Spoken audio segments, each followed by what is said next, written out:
आप सभी बच्चों का स्वागत है। मैं आप लोगों के लिए क्वेश्चन लेकर आया हूँ जनसंख्या पॉपुलेशन से संबंधित। ये आपके टीचिंग ऑफ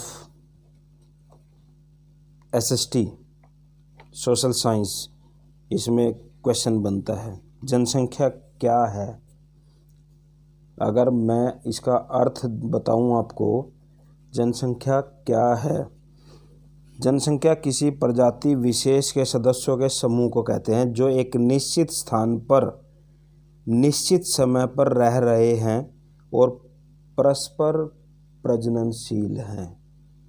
जैसे कि तालाब में मेंढकों की जनसंख्या, जंगल में बाघ की जनसंख्या या किसी शहर में लोगों की जनसंख्या। जनसंख्या वृद्धि का अर्थ समझने के लिए आपको कुछ डेफिनेशन में बता रहा हूँ, कुछ शब्द बता रहा हूँ, कुछ धारणाएं बता रहा हूँ, उनको समझने का प्रयास करेंगे। जनसंख्या अध्ययन, स्टडी ऑफ पॉपुलेशन, जनसंख्या की प्रक्रिया का वर्णन, गतिविधि और सांख्यिकीय विश्लेषण के लिए प्रयुक्त किया जाता है। यानी इसमें कुछ धारणाएं हैं, उन धारणाओं को मैं आपको स्पष्ट कर देना चाहता हूँ। वो धारणाएं क्या हैं? पहला है जनसंख्या अध्ययन। जनसंख्या अध्ययन, स्टडी ऑफ पॉपुलेशन। जनसंख्या अध्ययन की प्रक्रिया का वर्णन, गतिविधि और सांख्यिकी विश्लेषण के लिए प्रयुक्त किया जाता है। दूसरा इसमें पॉइंट आता है जन्म दर, बर्थ रेट। 1000 की जनसंख्या में प्रति वर्ष पैदा होने वाले शिशुओं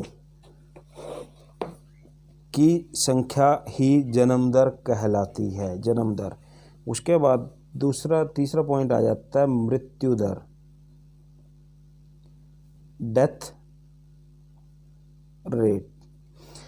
1000 की जनसंख्या में प्रति वर्ष मरने वालों की संख्या को मृत्यु दर कहते हैं। उसके बाद शिशु मृत्यु दर,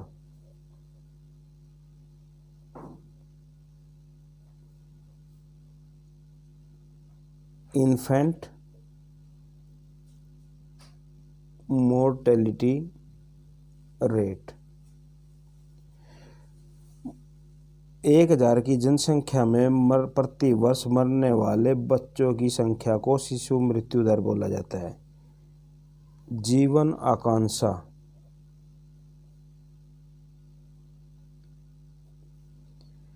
लाइफ एक्सपेक्टेशन,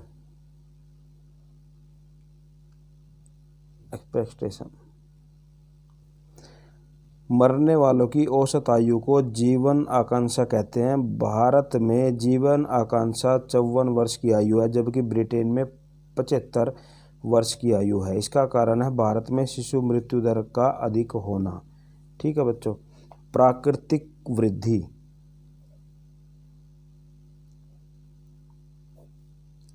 प्राकृतिक वृद्धि, नेचुरल ग्रोथ।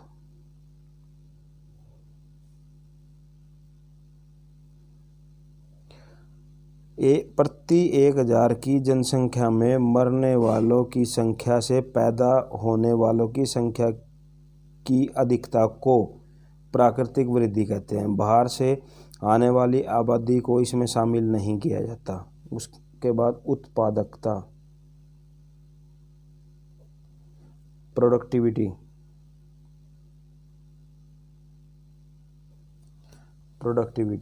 उत्पादकता।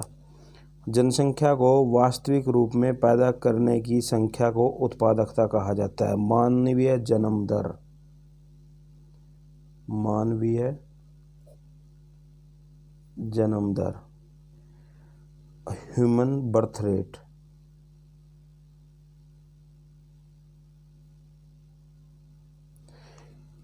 प्रति 1000 की जनसंख्या में प्रति वर्ष पैदा होने वालों की औसतन जो संख्या है उसको मानवीय जन्म दर कहा जाता है। उसके बाद आ जाता है मानवीय मृत्यु दर, ह्यूमन डेथ रेट। प्रति 1000 की जनसंख्या में प्रति वर्ष मरने वालों की औसत जो संख्या है उसको मानवीय मृत्यु दर कहते हैं। उसके बाद मानवीय जनसंख्या का घनत्व, मानवीय जनसंख्या का घनत्व, डेंसिटी ऑफ ह्यूमन पॉपुलेशन।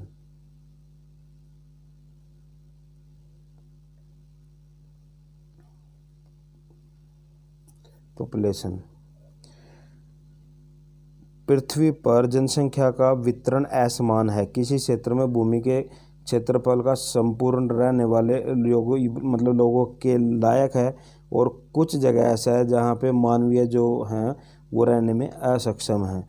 तो लोगों की औसत संख्या को जनसंख्या का घनत्व कहते हैं। इससे जनसंख्या की सघनता या विरलता का पता चलता है।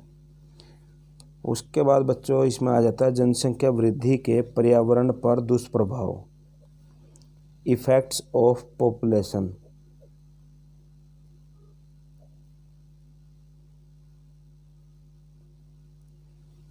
ठीक है, पहला शहरीकरण,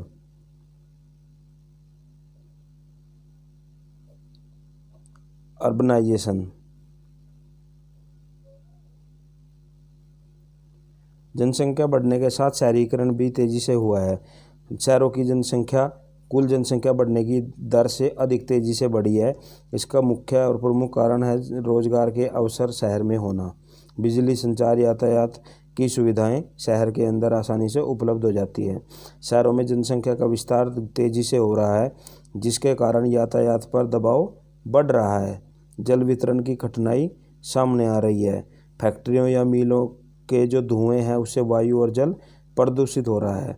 यातायात के शोरगुल से मानसिक, हृदय और श्वास की जो बीमारियां हैं बढ़ रही हैं। पागलपन की जो समस्या है बढ़ रही है। नगरों का विस्तार होने से झुग्गी और झोपड़ियों में रहने वालों की संख्या बढ़ रही है जिससे शहर के अंदर गंदगी अधिक हो रही है। शहरों की सबसे बड़ी समस्या ये है।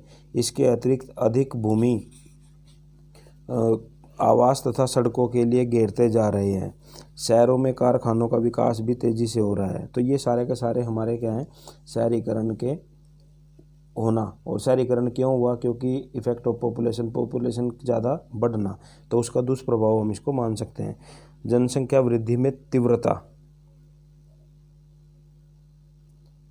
जनसंख्या वृद्धि में तीव्रता, एक्लेरेशन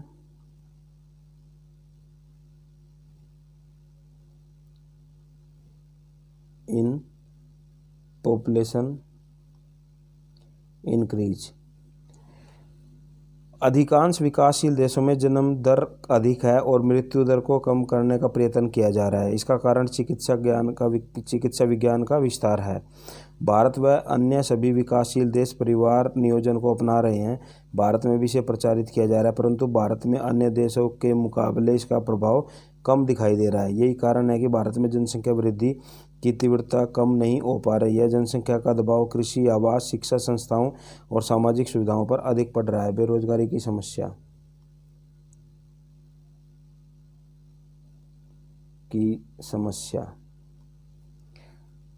problem of unemployment.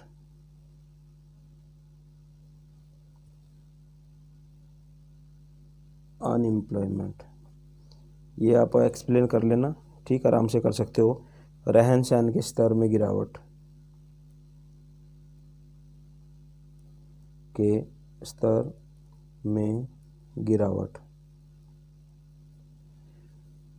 Low standard of living,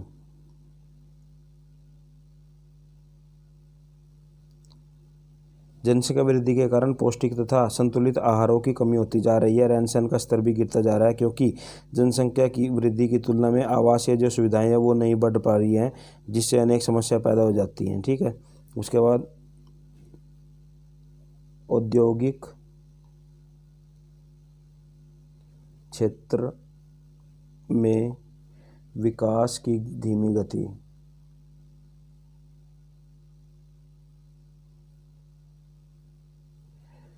slow development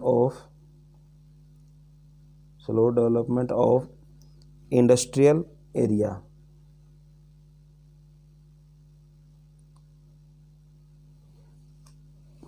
जितनी तेजी से जनसंख्या बढ़ रही है उतनी तेजी से जो उद्योग है उनका विकास, उनका विस्तार नहीं हो पा रहा है।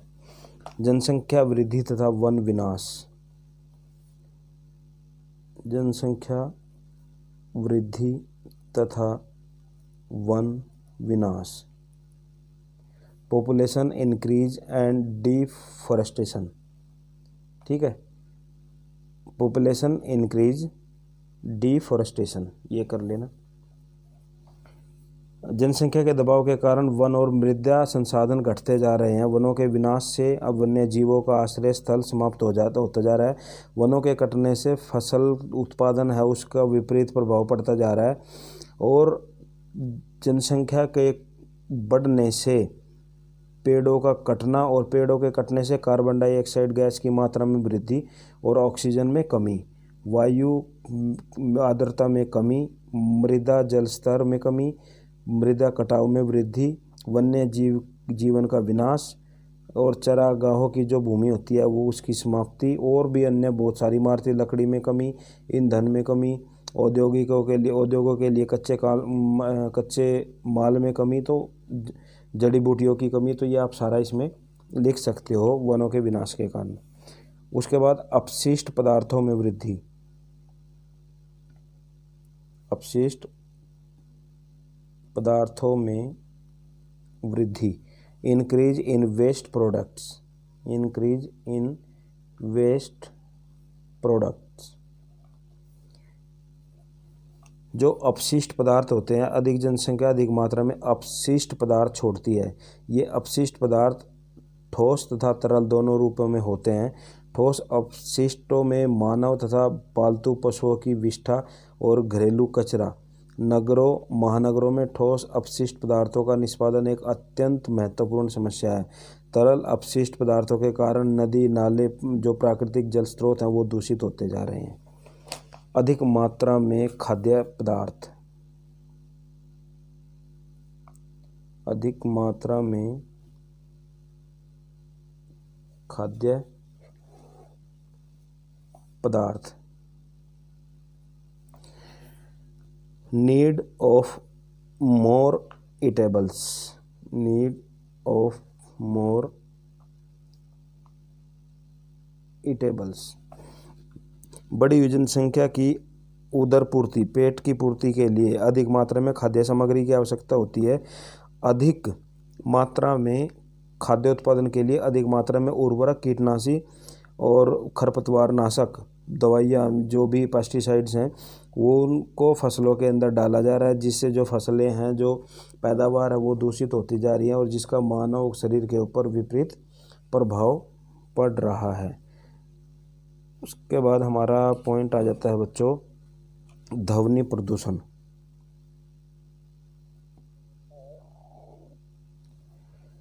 Noise pollution. आधुनिक समाज में ध्वनि प्रदूषण एक गंभीर समस्या बनता जा रहा है।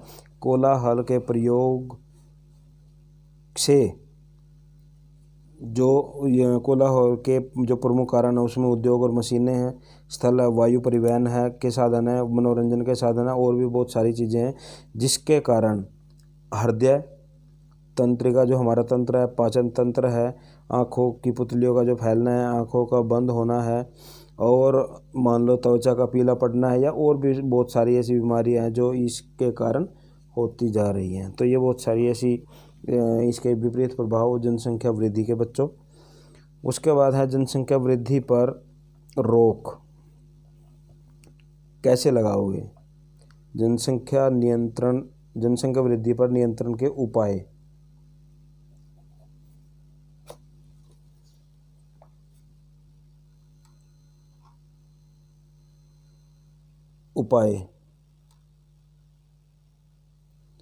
अब उपाय में क्या है, एक तो परिवार नियोजन,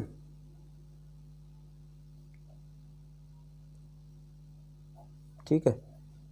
दूसरा जनसंख्या शिक्षा,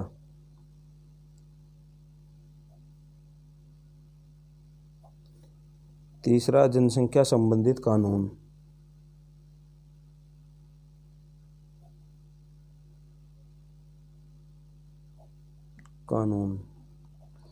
इसके जो अलावा है वो और क्या हो सकती है, जनसंख्या संबंधी योजना।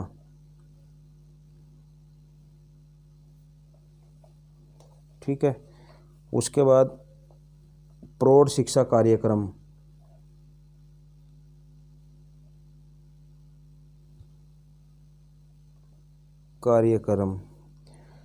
उसके बाद बच्चों इसमें क्या हो सकती है, जनसंख्या संबंधित कानून और सभी के लिए बिना किसी प्रकार की छूट दिए सरकार द्वारा निष्ठा और सख्ती से लागू होना। ये तो इसमें आई गया है यहाँ पे कानून में। उचित मुद्रित सामग्री उपलब्ध कराना, जो पोस्टर सहित नारे, लेख, लिखन, मतलब मुद्रित सामग्री लोगों को जागरूक करने के लिए गली मोहल्ले चौराहों पर पोस्टर हैं, जो नारे हैं या लेख हैं, कहानियाँ के रूप में हो सकती हैं। तो कुछ उपाय हैं ये जिसके माध्यम से हम जनसंख्या वृद्धि को रोक सकते हैं। ठीक है बच्चों, तो ये आपके लिए क्वेश्चन था इम्पोर्टेंट, मैंने आज करा दिया। उसके बाद कल फिर दोबारा से नेक्स्ट क्वेश्चन करेंगे हम। तो आज के लिए इतना ही। Okay, thank you.